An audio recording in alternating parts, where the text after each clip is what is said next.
Hey, what's going on, guys? This is Hard Talk in my soft top. I'm gonna share with you guys why so many people are saying no to your sales pitch. So, one of the biggest complaints I get when it comes to prospecting and online leads is people don't want to buy it from me, Alex, or the leads aren't closing. Well, one of the things that I had some of my clients do is actually record their sales calls. And I got to be honest with you, I wouldn't buy from them with the pitch that they were giving me. And one of the biggest issues when it comes to sales calls is that we come off like a salesperson. Like everybody wants to buy something because they love that new item, they love the sale, they love the new thing, the shiny object, but they hate being sold.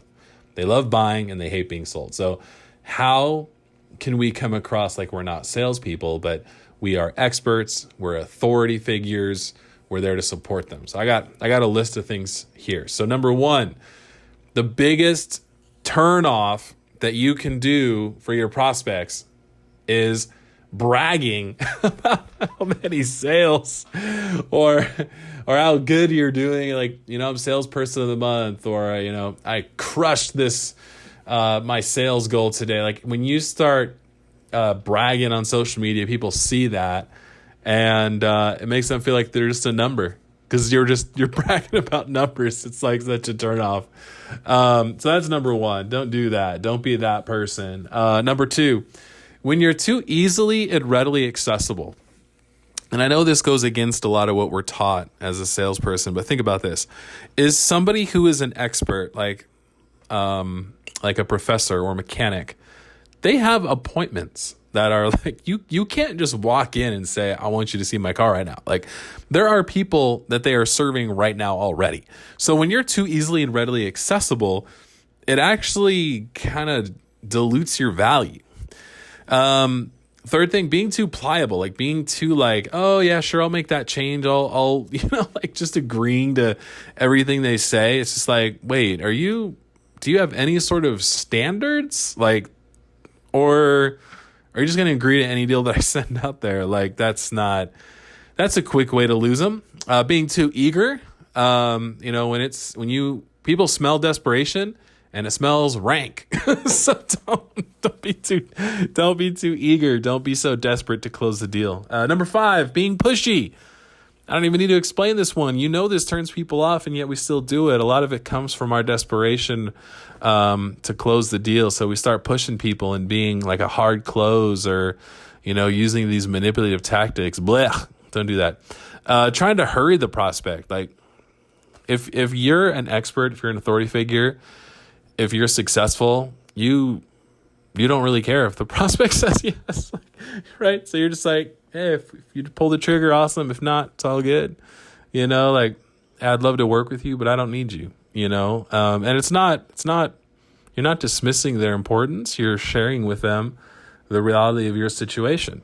Number 7, being overconfident with a quick triggered answer to everything. I hate it when people don't listen to me and when they just brag for no good reason. Like, what in the world? I was talking to someone the other day who I did not buy from, by the way, who was pitching me.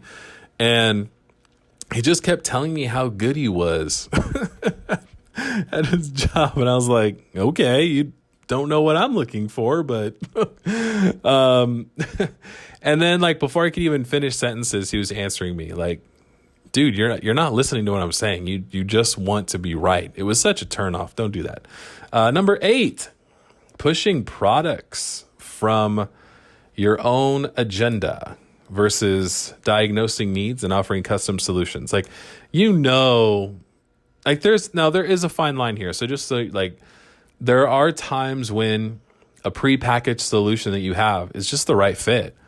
And like, mention that, you know what I mean? Like that also there's a safety in that where, when you're talking to someone and they say, oh, you know what, I'm so glad that you reached out to me because I have a perfect product just for wedding photographers. Let me show you what I have. Like there's a safety net there. But if you're talking to them and you, oh, you know what, let me see, let me make this thing work for you. And you feel like you're just being, it's like a square peg in a round hole. You're like, wait, are you sure this is a good fit? Like, I don't know if it is. It doesn't sound right. They're like, we'll make it work. You just need to buy this thing, right? It's like when you're forcing them to get the thing based on your own agenda instead of theirs. Last but not least, evading or altering questions. Like, I know you're not listening to me and you're being really shady by not answering the question or by changing the question for what it is. Like, just answer the question. It's about being human, right? So for those of you that are calling people back and you're not closing it, go through this list of 9. Let me go through them again. Number 1, you're like shelf of trophies, the brags on social media that, when I feel like I'm going to be put inside of a trophy case or hung on the wall or just another number on your goal sheet doesn't make me feel good. Number 2, being too accessible. Number 3, being too pliable, just agreeing to things. Like, what are you doing? Do you have standards? Being too eager. Like, oh my gosh, I just cannot wait to work with you. Please sign up. Please, please, please. Like, it smells like so desperate. Being pushy. Like, I don't want to go that direction. Why are you pushing me? I'm not ready. And then on the same note, number 6, trying to hurry up the prospect. Like, let me think about it, right? Let me digest all this information you've given me so that I can make a decision that I'm comfortable with and confident in.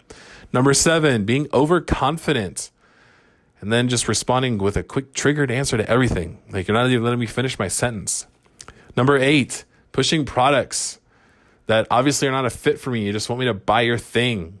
Like, ew, don't do that. Come up with a custom solution. I don't need a price right away. When you tell me, like, you know what, let me put something together for you, I don't feel like you're not prepared. I feel like you're putting together a custom fit just for me. Last but not least, evading or altering questions. Answer the question. If there's another point or something else that you think would help them feel comfortable, do that. But answer the question. When you evade a question, it's like when I ask my daughter, like, did you clean your room? And she changes it. She goes, oh my gosh, like, Dad, I love the shirt you're wearing. I know the answer is no, you didn't clean your room. So, it's the same thing when you're talking to a salesperson and you ask them a question like, have you done this before for people like me? And they go, man, I just love what you're doing online. It's like, wait, what? That's not what I said. So the answer is no, right? So you guys, selling is such a huge part of being successful online. I highly recommend working with a sales trainer, reading a sales book, going over it. Even if you've done it before, get a refresher. My favorite books on sales, The System by Eric Lofholm, one of the best in the game. The second one, Sell or Be Sold. I love it. It's by Grant Cardone. It caused a huge mindset shift for me, and I recommend both of those books. So have a great day, you guys. Look forward to another podcast, Soft Top Hard Talk. P.S. You should join my VIP group coaching because every Friday morning I go live and I answer your questions and I help you get over the hump. We got a killer group coaching mastermind program. AlexBranning.com/VIP.